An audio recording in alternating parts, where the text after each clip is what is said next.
Está pronto para a mensagem de hoje? Amém. Coloque a sua mão no seu coração e diga comigo: Senhor, que o meu coração seja uma terra fértil para a Tua palavra hoje. Ilumina o meu entendimento para compreender a Tua palavra e ser por ela transformado. No nome de Jesus.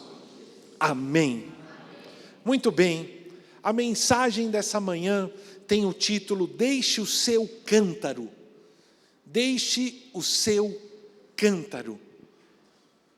Nós vamos ler João capítulo 4 nessa manhã e vamos falar a respeito do encontro entre Jesus e a mulher samaritana.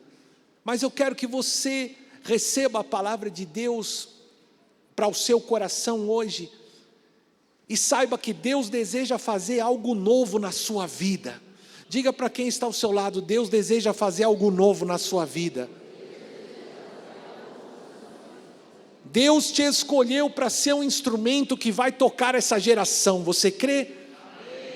Mas para receber algo novo de Deus, você precisa ter as suas mãos livres. É preciso soltar o que está nas suas mãos. Como você vai receber algo novo se as suas mãos já estão ocupadas? É preciso que você solte algo, que você deixe algumas coisas para trás, para abrir espaço para o que Deus deseja fazer na sua vida nesse tempo. Você compreende? Nós carregamos muitas vezes algumas ideias preconcebidas, algumas ideias errôneas a respeito de nós mesmos, a respeito de Deus ou do ministério, que nos impedem de viver a plenitude de Deus. Nós trazemos dentro de nós, muitas vezes por causa da nossa educação, da nossa cultura ou daquilo que vivemos no passado, preconceitos, tradições religiosas, que muitas vezes nos impedem de compreender a vontade de Deus para nós. Nós nos acostumamos a ver as coisas de forma natural, haja luz. Nós nos acostumamos a fazer contas e muitas vezes nos tornamos incapazes de crer. Não conseguimos ver ou compreender o agir de Deus para as nossas vidas. Hoje nós vamos ler juntos esse trecho tão importante das Escrituras, o encontro entre Jesus e a mulher samaritana. E nós vamos hoje poder nos identificar com essa mulher, com as suas falhas, com as suas objeções, com os seus medos, com os seus pecados, mas através de um encontro transformador com Jesus. Assim como a mulher samaritana pôde levantar-se, nós nos levantaremos como testemunhas de Deus diante da nossa família, diante dos nossos amigos, diante da nossa cidade.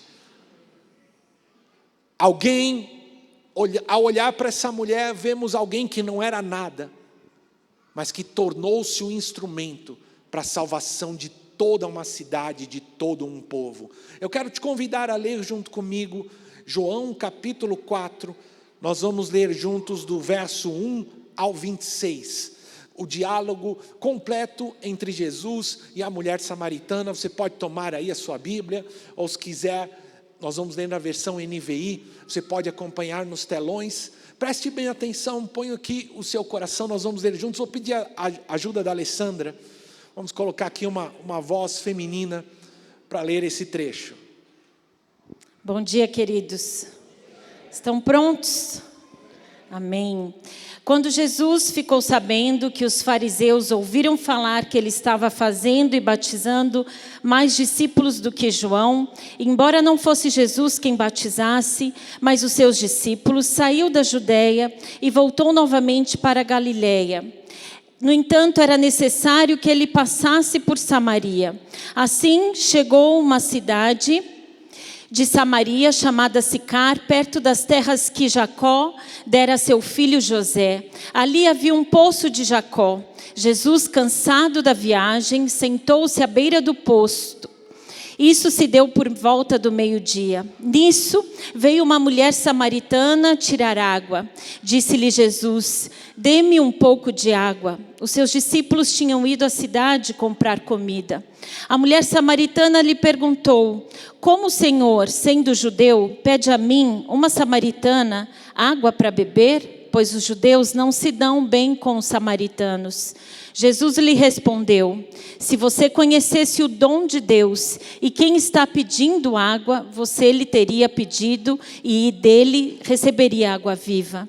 Disse a mulher: o Senhor não tem com o que tirar água e o poço é fundo. Onde pode conseguir essa água viva?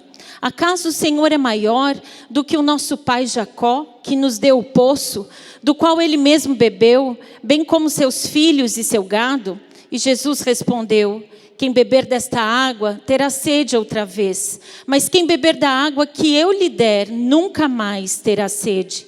Ao contrário, a água que eu lhe der se tornará nele uma fonte de água a jorrar para a vida eterna. A mulher lhe disse: Senhor, dê-me dessa água, para que eu não tenha mais sede, nem precise voltar aqui para tirar água. Ele lhe disse: vá, chame o seu marido e volte. Não tenho marido, respondeu ela. Disse-lhe Jesus: você falou corretamente, dizendo que não tem marido. O fato é que você já teve 5, e o homem com quem agora vive não é o seu marido. O que você acabou de dizer é verdade. Disse a mulher: Senhor, vejo que é profeta. Nossos antepassados adoraram neste monte, mas vocês, judeus, dizem que Jerusalém é o lugar onde se deve adorar. E Jesus declarou: creia em mim, mulher. Está próxima a hora em que vocês não adorarão o Pai nem neste monte, nem em Jerusalém. Vocês, samaritanos, adoram o que não conhecem. Nós adoramos o que conhecemos, pois a salvação vem dos judeus. No entanto, está chegando a hora, e de fato já chegou, em que os verdadeiros adoradores adorarão o Pai em espírito e em verdade. São estes os adoradores que o Pai procura. Deus é espírito e é necessário que os seus adoradores o adorem em espírito e em verdade. Disse a mulher: eu sei que o Messias, chamado Cristo, está para vir. Quando ele vier, explicará tudo para nós. Então Jesus declarou: eu sou o Messias. Eu que estou falando com você. Aleluia. Deus seja louvado. Amém. Na mensagem de hoje, nós vamos extrair alguns pontos em forma de passos práticos para você. E o primeiro desses pontos é: deixe os preconceitos e as crenças incorretas para trás. Deixe o seu cântaro. Nós vamos olhar para pelo menos 4 aspectos práticos de coisas que precisamos deixar para trás. Deixe os preconceitos e as crenças incorretas. Jesus estava no caminho entre a Judéia e a Galileia, e ele teve que passar por Samaria, como acabamos de ler. Samaria era um lugar considerado de segunda classe pelos judeus. Ali vivia um povo misto. No passado, quando os assírios conquistaram Israel, eles trouxeram povos de outras nações para morar ali, e o povo que estava ali era misto, e era considerado um povo de segunda classe pelos judeus. Os judeus não gostavam dos samaritanos. Para vocês terem uma ideia, alguns judeus atravessavam o rio para ir da Judéia para a Galileia, atravessavam o rio, tomavam um percurso muito maior, caminhando, só para não ter que passar por Samaria. Jesus passou por aquela cidade, entrou por aquela cidade de Sicar, na Samaria, e encontrou ao meio-dia uma mulher junto ao poço. E Jesus então quebra os preconceitos, quebra vários preconceitos, quando ele vai até aquela mulher samaritana pedir água. Jesus estava cansado ao meio-dia. Mostra a humanidade de Jesus, um Deus que pode se compadecer de nós, das nossas fraquezas, que foi 100% Deus e também 100% homem. Jesus encontra aquela mulher ao meio-dia tirando água do poço. O costume era que as mulheres tirassem água pela manhã, quando o sol ainda não estava tão forte, ou à tarde. Geralmente as mulheres iam em grupo para tirar água de manhã ou de tarde, mas aquela mulher estava ali sozinha, tirando água do poço ao meio-dia. Talvez porque ela fosse excluída da cidade, da sociedade, por causa da sua situação moral, por causa da sua situação social. E há um contraste interessante. Há algumas semanas nós vimos Jesus ministrando a Nicodemos, um homem proeminente, importante, membro do Sinédrio, e agora Jesus busca no capítulo seguinte uma mulher samaritana, excluída da sociedade, tirando água ao meio-dia num poço, numa cidade de Samaria. E nós podemos observar um paralelo, um contraste interessante entre João capítulo 3 e o capítulo 4. João, ao invés de grandes discursos de Jesus, ele vai relatar esses encontros de Jesus, como o encontro de Jesus com Nicodemos, com a mulher samaritana. E mais para o final do livro, nós vamos ver os discursos de Jesus para os seus 12, na sua última semana de vida. Nós vamos chegar lá em breve. Eu quero que você olhe comigo esse paralelo entre Nicodemos, no capítulo 3, e a mulher samaritana no capítulo 4. Nicodemos era um homem erudito, um homem poderoso, um homem respeitado, um ortodoxo. Ele era um estudioso, um mestre, teologicamente preparado.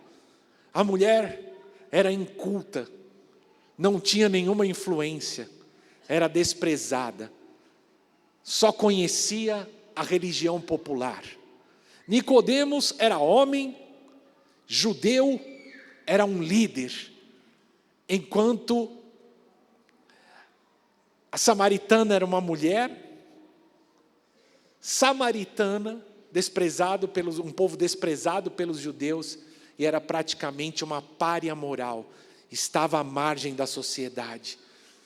Tão diferentes, perfis tão diferentes, mas ambos necessitavam de Jesus. Jesus quebra todo tipo de preconceito quando vai falar com a mulher. Ela mesma ficou surpresa, e depois os seus discípulos também. E a mulher logo apresenta a primeira objeção: como você, sendo judeu, vai pedir água para mim, uma samaritana? Eu quero que você saiba de algo nesta manhã, querido. Na carta de Paulo aos Gálatas, ele deixa bem claro no capítulo 3, verso 28, que não há mais distinções entre judeus e gentios, entre escravos e livres, entre homem e mulher, porque em Cristo Jesus somos todos um. E é isso que Jesus estava demonstrando ao buscar uma mulher no poço, uma mulher samaritana junto ao poço, alguém que era desprezado, alguém que estava à margem da sociedade. Saiba de uma coisa: Deus escolhe os improváveis, Deus escolhe aqueles que não são nada, para envergonhar aqueles que são alguma coisa. Você se sente fraco? Você se sente despreparado? Você tem sido chamado de louco? Você se sente insignificante ou desprezado?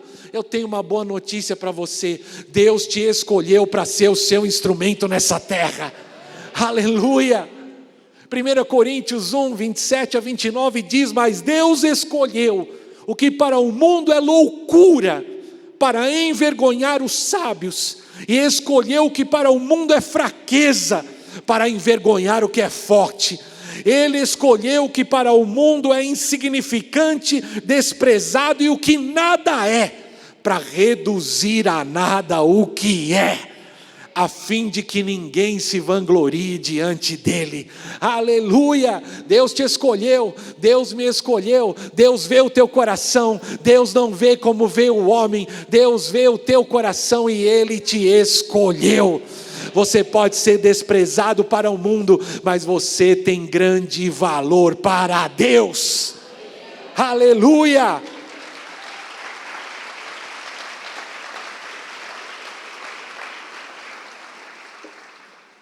Jesus responde para a mulher: se você conhecesse o dom de Deus, e quem está falando com você, você que pediria água e receberia água viva.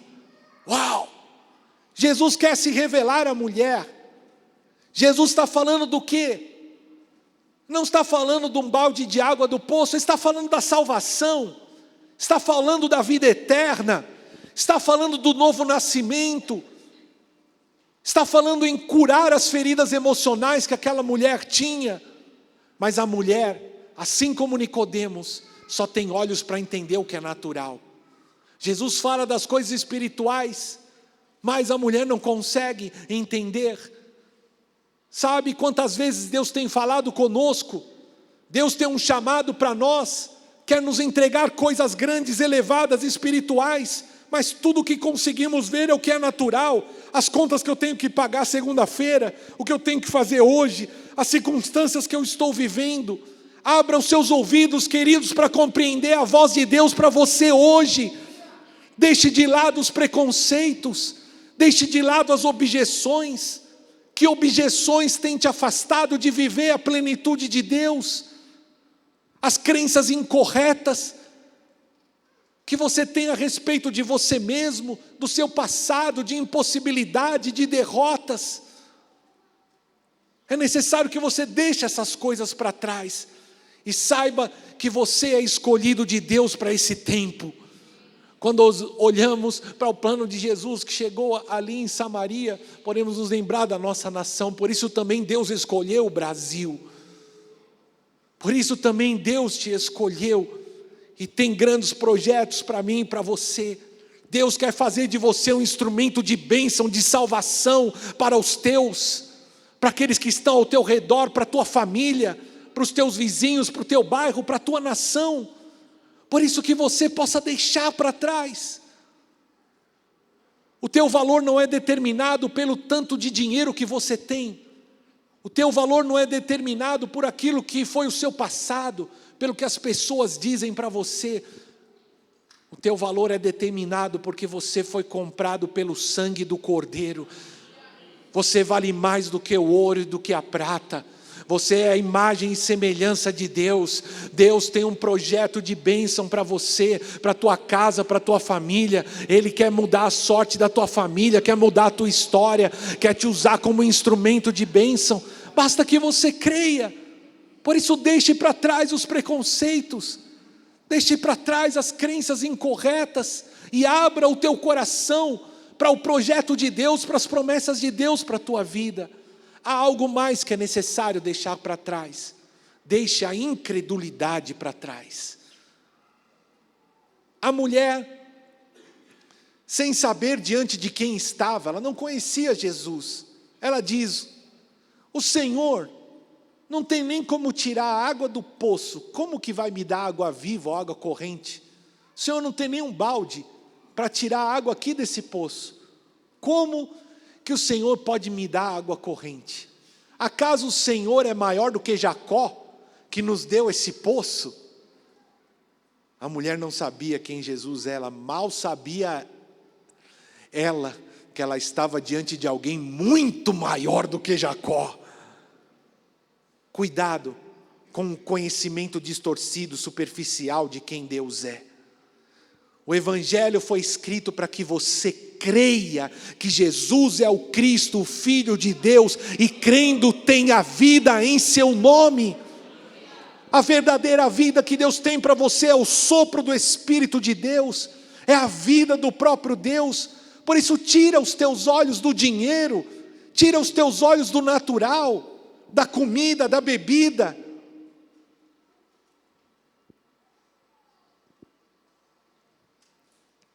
E se aplica para poder ser um crente cheio do Espírito Santo, para receber do sopro de Deus sobre a tua vida, para crescer em intimidade, em relacionamento com Jesus, para viver o propósito que Ele tem para a sua vida.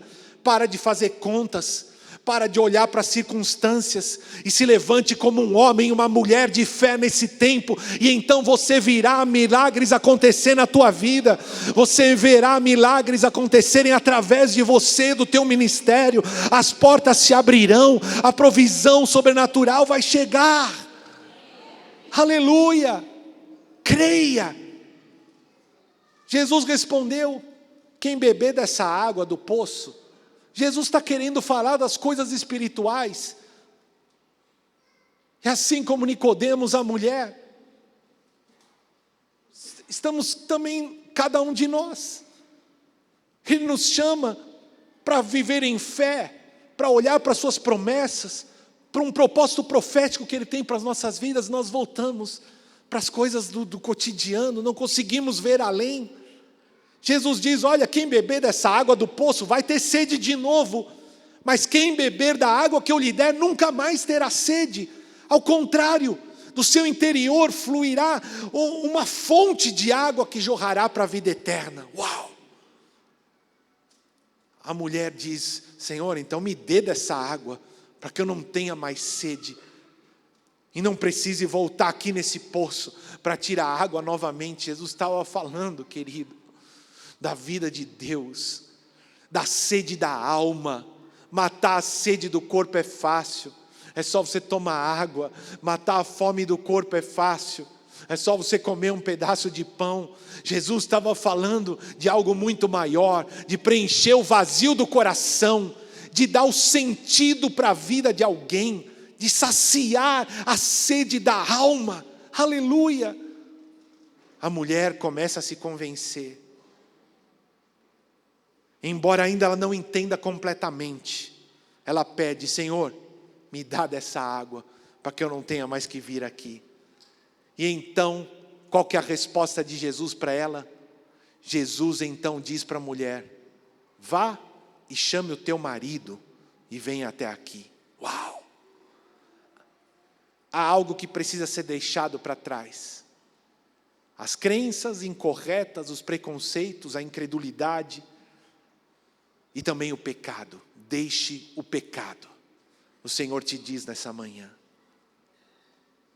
Jesus diz para a mulher: vai, chame o teu marido. Sabe por quê? Não tem como você vir até Jesus e provar da sua vida sem o arrependimento de pecados, sem uma mudança radical de direção.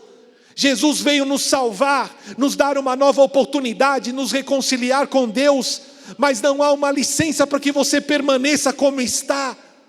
É preciso confessar e abandonar o pecado.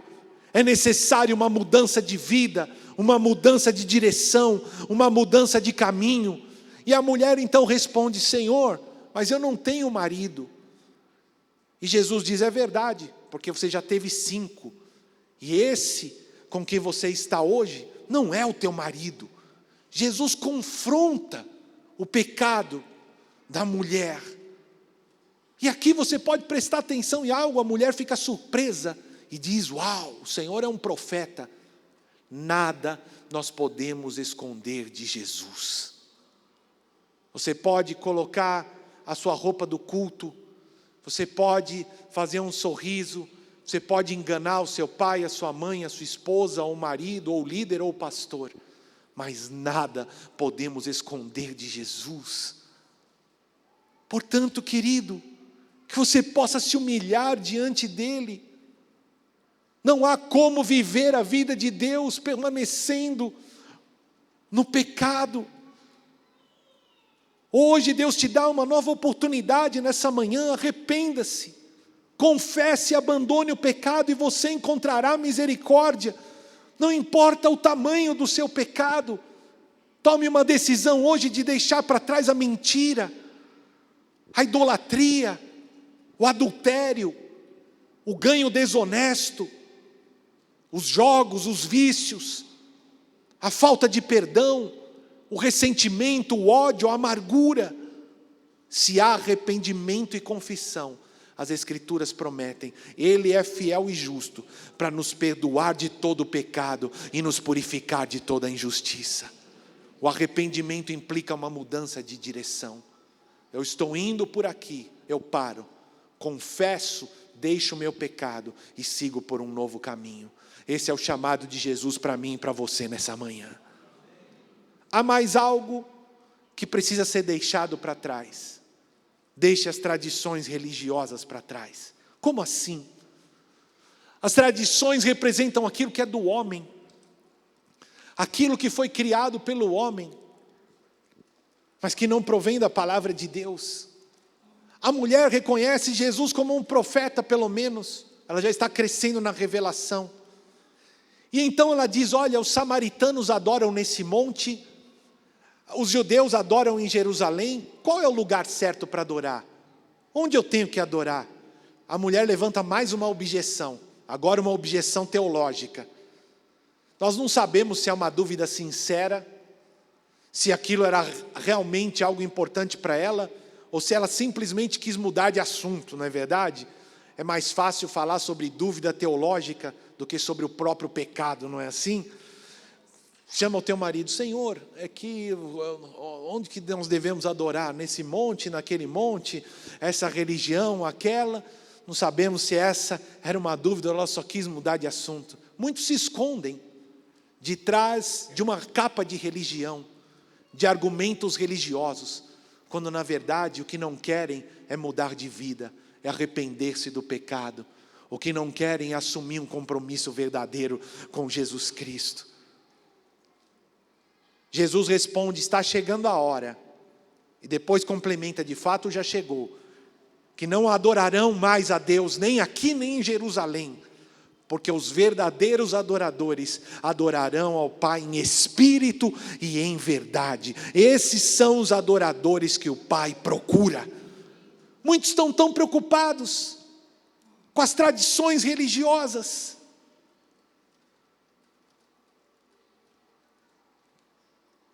com lugares de adoração, estão apegados àquilo que é do homem, à religião, a tradições.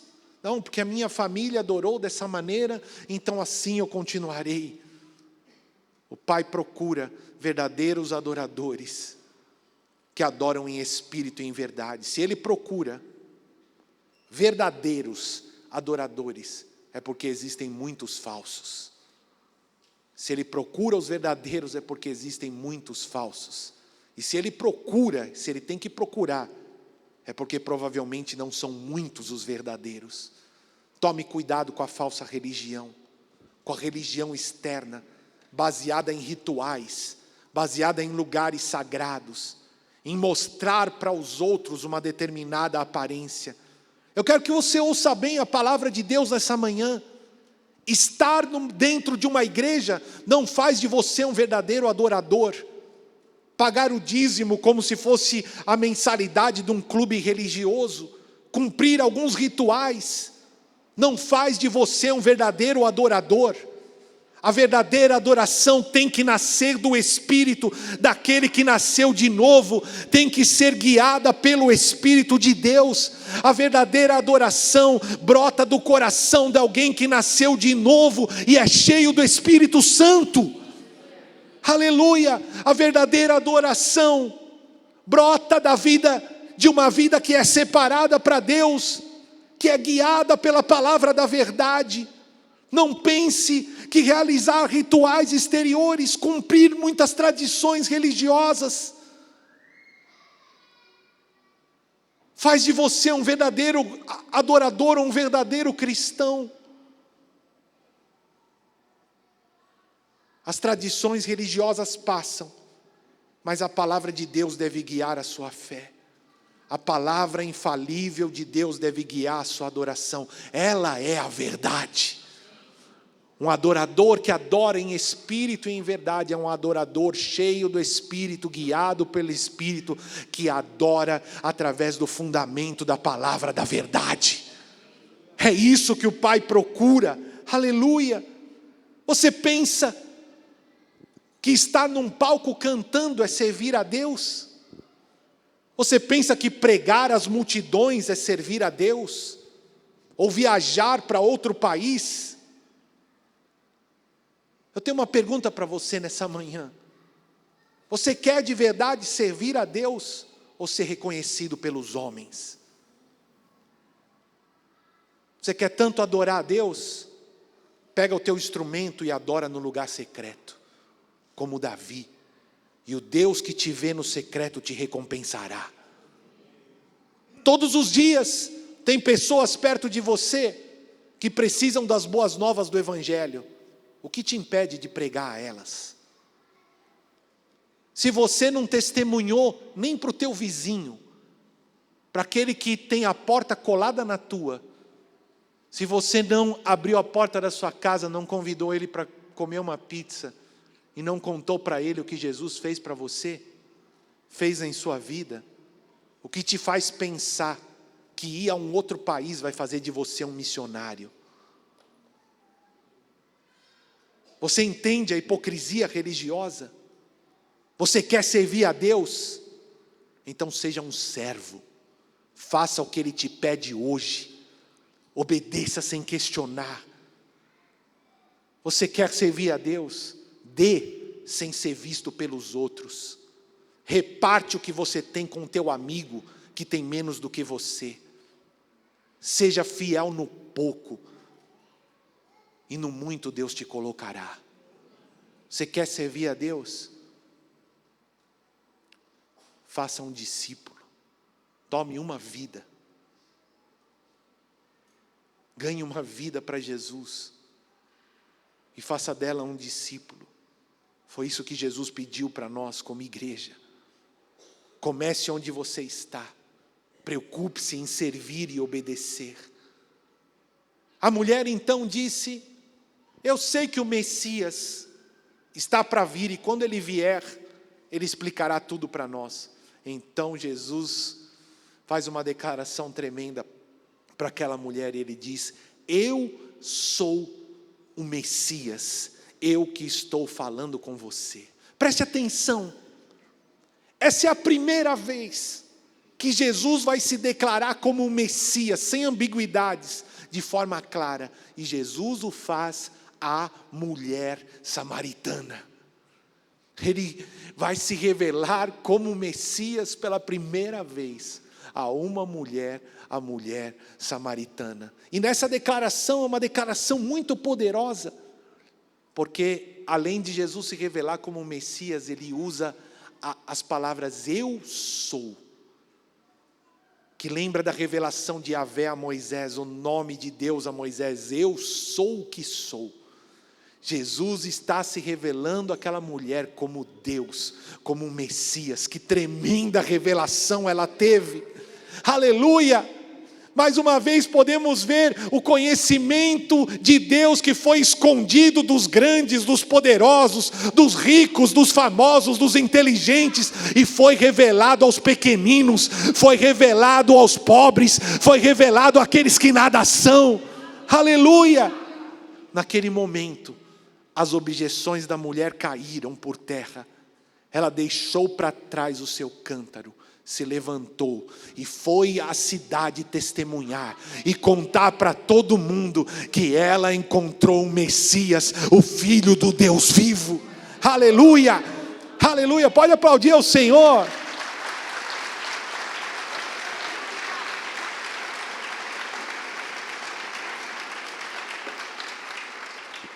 Você quer viver a vida de Deus? Você quer viver no centro da vontade de Deus, cumprir o propósito profético que Ele tem para a sua vida? Você precisa deixar algumas coisas para trás. Abrir espaço para o novo de Deus. Deixe o pecado, as objeções, o que tem te separado do propósito de Deus. Deixe a preocupação com o hoje, com o dinheiro, com as coisas materiais. Coloque as prioridades em ordem na tua vida. Deus tem um propósito para você e Ele quer te levar além do que você viveu até aqui. Há um ponto ainda, nós já estamos quase terminando. Prático para você nessa manhã: testemunhe. Testemunhe. João 4, do verso 28 ao 30, diz assim: então, deixando o seu cântaro, a mulher voltou à cidade e disse ao povo: venham ver um homem que me disse tudo o que tenho feito. Será que ele não é o Cristo? Então saíram da cidade e foram para onde ele estava. A mulher, diante da revelação de Jesus como Deus, como Messias, ela deixa para trás o seu cântaro, ela foi até o poço tomar água, e ela até esqueceu o que ela tinha ido fazer. Ela estava tão voltada para a sua obrigação do dia a dia, para a sede, para a água, mas diante da revelação de Jesus como um Messias, o Filho do Deus vivo, ela deixa o seu cântaro para trás, se levanta e vai até a cidade testemunhar, e pelo testemunho daquela mulher, toda aquela cidade é alcançada. Muitos vêm a conhecer a Jesus pelo testemunho da mulher. Veja o poder do testemunho, mais uma vez no Evangelho de João, vemos o poder do testemunho. Você pode ir até alguém, evangelizar alguém, e alguém pode usar muitos argumentos, pode se preparar teologicamente. Você pode evangelizar alguém usando argumentos filosóficos. Você pode evangelizar alguém usando apologética. Você pode tentar convencer alguém usando muitos argumentos, mas não há argumentos contra o testemunho pessoal. Ou seja, eu era assim. Foi assim que eu encontrei Jesus. E foi isso que Jesus fez por mim, é assim que eu sou agora. Um testemunho simples de como eu era, e sincero de como eu era, como eu encontrei Jesus e o que Ele fez por mim. Não há nenhum argumento que possa ser levantado contra o testemunho pessoal de alguém. Aleluia! Deixar o cântaro, que foi o título da nossa mensagem nessa manhã, simboliza uma mudança, uma troca de prioridades. A mulher foi ao poço tomar água, e ela voltou de lá com um propósito maior. O cântaro representa a maneira natural de fazer as coisas. O cântaro representa a força do próprio braço, o próprio trabalho. A mulher foi capaz de deixar essas coisas para trás, porque ela encontrou uma pérola de grande valor, a salvação que vale mais do que todos os bens que alguém pode ter. Então nada mais foi importante para a mulher naquele momento. Ela simplesmente se levantou para testemunhar.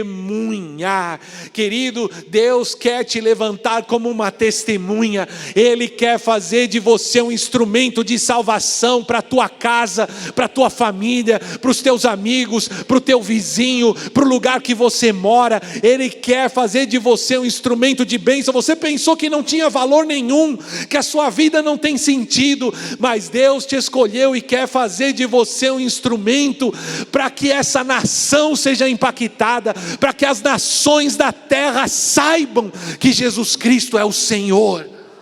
Aleluia!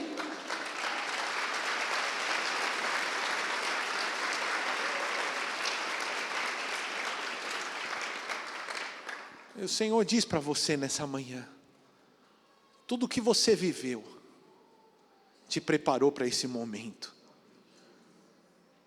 Nada do que você passou foi em vão, mas o testemunho do milagre, da provisão que você viveu, todas as dificuldades que você viveu, não foram em vão, mas Deus estava te preparando, e Ele usará o teu testemunho, Ele usará a tua vida com as tuas experiências, com as tuas cicatrizes, Ele te usará.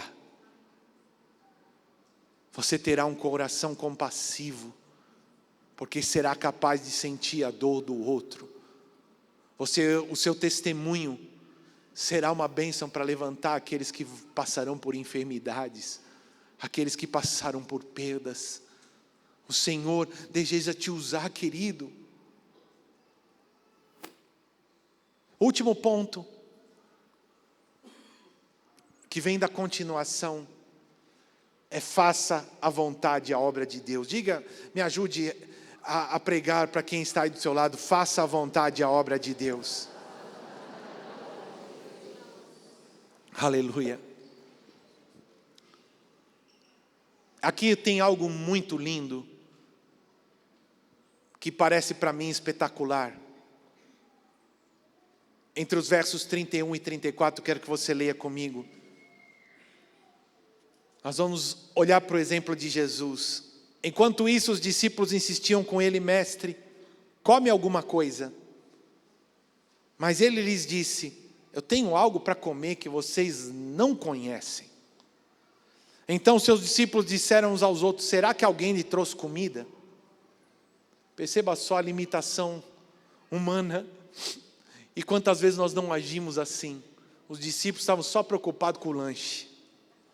Eles tinham ido na cidade comprar o lanche. Eles queriam que Jesus comesse. Jesus falou: olha, eu tenho uma comida que vocês nem conhecem. E eles ainda também não conseguiam entender. Jesus querendo mostrar coisas espirituais. E tudo que eles olhavam era para o natural, era para o hoje. Quantas vezes não fazemos o mesmo?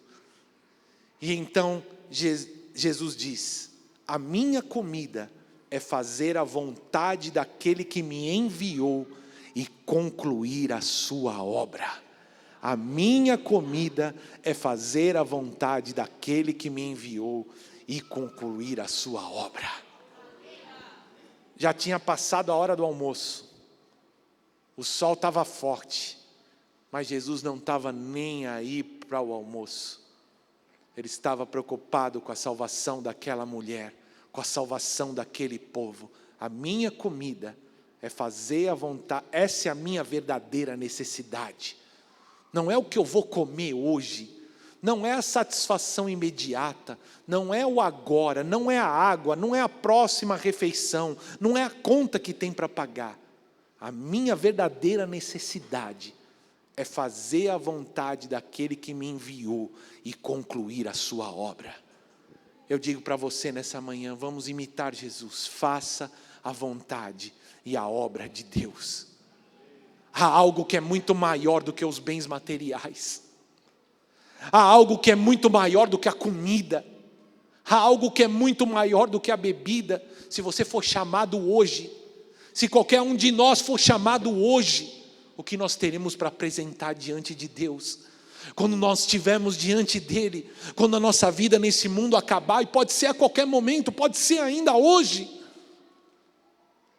De que vai valer a comida? De que vai valer a roupa? De que vai valer a bebida? De que vai valer o dinheiro? Todas essas coisas passarão, perecerão. Mas aquele que faz a vontade de Deus permanecerá para sempre. Por isso Jesus disse: olha, presta atenção.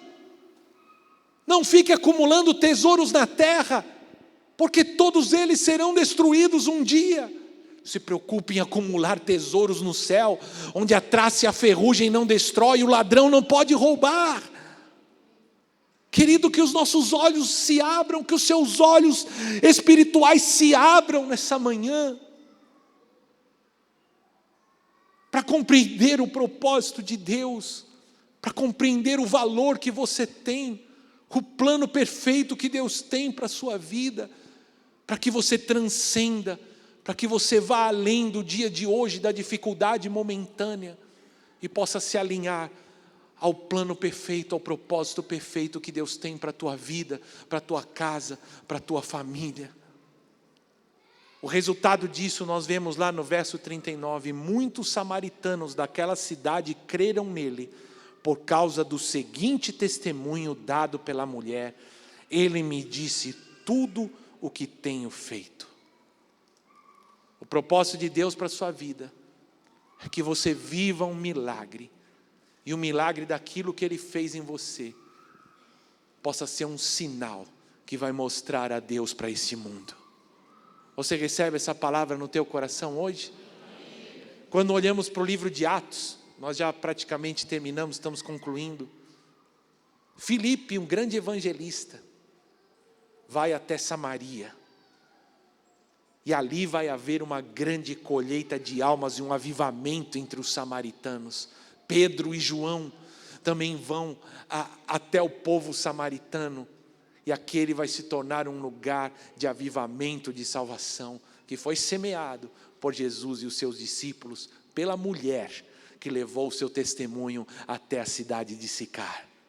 Querido, concluindo, quando eu estava estudando e orando ontem, eu estava lembrando da minha própria vida. E eu estava pensando, você pode nesse momento olhar para você, para o seu coração, onde eu estaria se não fosse Jesus? Que propósito a minha vida teria se eu não tivesse tido um encontro com Jesus? Vocês sabem, quando eu penso nessas coisas e eu olho para trás, na verdade eu não teria nem nascido. Os meus pais eram recém-casados, eles não planejaram o meu nascimento, mas Deus quis que eu nascesse. Por algumas dificuldades na gravidez, os médicos diziam que provavelmente eu teria morrido antes do nascimento ou nasceria com alguns problemas de saúde. Mas nada disso aconteceu. Eu nasci prematuro com 7 meses, mas Deus guardou a minha saúde, guardou a minha vida, guardou o meu desenvolvimento. Quando criança, eu fui livrado de uma doença mortal. Mais uma vez, Deus guardou a minha vida, pela palavra profética, pela oração, trouxe livramento. Eu me lembro quando adolescente, eu fui batizado nas águas, e eu estava vivendo um tempo difícil, de muitos conflitos, de muitas batalhas na minha mente. E o batismo nas águas me fortaleceu, abriu o céu sobre a minha cabeça. Eu me lembro como se fosse ontem, quando numa vigília eu passei à frente, devia ter 12, 13 anos de idade, eu fui cheio do Espírito Santo pela primeira vez, as lágrimas vieram ao meu rosto, e eu falei em línguas, Jesus estava marcando a minha vida, me escolhendo. Onde eu estaria? O que seria de mim, se não fosse a graça, a misericórdia de Jesus que um dia me alcançou? Eu que não era merecedor, que era um pecador, um jovem tímido, cheio de traumas, eu tinha timidez paralisante. E Deus pegou um jovem como eu, para fazer de mim um pregador da palavra. Alguns anos mais tarde, diante dos conflitos, dos pecados, das pressões da juventude, eu entrei no meu quarto, fechei a porta e dobrei o meu joelho, e ali eu decidi consagrar a minha vida e a minha juventude a Jesus. Não foi o pastor quem me disse, meus pais já tinham feito a parte deles, pregado e dado o exemplo para mim, eu precisei tomar a minha própria decisão. E quando eu fiz isso naquele dia, eu senti a presença de Deus dentro do meu quarto, como se Deus entrasse pelo meu quarto e me abraçasse. Naquele dia eu abri a Bíblia, e tudo começou a fazer sentido para mim. Deixou de ser uma letra morta, para ser a palavra e a voz de Deus para mim naquele dia. Depois de receber o abraço de Deus no meu quarto, quando eu me levantei, eu senti que algo tinha mudado para mim. Ali eu tomei a melhor decisão da minha vida, de consagrar minha juventude, o meu destino para Deus. 1 ou 2 anos depois, com o desejo que eu tinha de servir a Deus, de fazer a vontade de Deus, mas não sabia como, eu estava no meio de uma convenção, e por uma palavra da boca do pastor, eu fui arremessado de onde eu estava para o chão. E naquele dia, Deus mudou o meu coração, me abriu os olhos para o mundo espiritual, para um propósito que Ele tinha para a minha vida, me fez crer que eu podia ser um instrumento para abençoar a vida de outros jovens. E o encontro que eu tive com Deus naquele dia foi tão tremendo, tão maravilhoso, que quando eu fui embora da convenção, eu voltei para minha casa, meus amigos não me reconheciam. Muitas pessoas nunca tinham nem ouvido a minha voz. Muitas pessoas olhavam para mim e todos os meus amigos, os familiares, tantas pessoas diziam: o que aconteceu com o Fábio? Não é possível, eu quero conhecer mais, eu quero saber mais, porque é inexplicável o que aconteceu com ele. Aqueles que me conheciam antes não conseguiam explicar a transformação, a motivação, a forma ousada e apaixonada com que eu passei a falar das coisas de Deus. Isso impactou tantas pessoas. Sabe, querido, não há em mim mérito nenhum. Eu não sou em nada diferente do que nenhum de vocês. Eu só pude crer, dispor o meu coração e passo a passo poder e desejar viver a vida e o propósito de Deus para mim. Se eu continuar contando, posso ficar aqui mais meia hora. Tudo que Deus tem feito na minha vida, a família que Deus me deu, um propósito, um ministério. Eu jamais pensei que eu poderia ser um pastor. Eu não conseguia juntar algumas palavras. Mas eu abri a porta da minha casa, chamei os meus amigos, peguei uma colinha, escrevi tudo que eu tinha que falar. E ali comecei uma reunião na minha casa, pela fé. E tudo que eu tive que fazer é passo por passo, ouvir a Deus, dispor o meu coração, a minha vida. Senhor, eu não tenho muito para te dar, mas aquilo que eu tenho eu te dou. É a minha casa, é as minhas mãos, a minha boca, os meus pés, a minha vida. Senhor, cumpre em mim o teu propósito, cumpre em mim o teu querer. O meu testemunho, como Deus havia prometido quando eu era jovem, Ele já percorreu algumas nações. O meu testemunho ficou gravado num dos livros do pastor Castellanos, que é vendido para muitos idiomas em muitas nações. Eu já contei o meu testemunho, o encontro que eu tive com Deus diante de milhares de homens em outros países. Mas, querido, nada disso veio de mim mesmo. Nenhum mérito eu tenho. Da mesma maneira, Deus olha para o teu coração, para a tua vida. Assim como aquela mulher foi alcançada por Jesus, assim como um dia eu fui alcançado por Jesus e tenho vivido experiências uma atrás da outra com Ele, Ele também olha para o teu coração, olha para a tua vida. Ele sabe o que você tem vivido, o que você tem passado. Ele vê valor em você. Ele te escolheu para esse tempo e Ele deseja te usar, te levantar como um instrumento de bênção nessa terra. Vou repetir o que falei no começo. O teu passado não determina quem você é. A tua família não determina quem você é. O teu país, a cultura do teu país, a tua nacionalidade não determina quem você é. Deus te escolheu como alguém precioso e o propósito que Ele tem e a promessa que Ele tem para a sua vida determina quem você é. Você é um filho amado de Deus, você é um instrumento escolhido para tocar uma geração.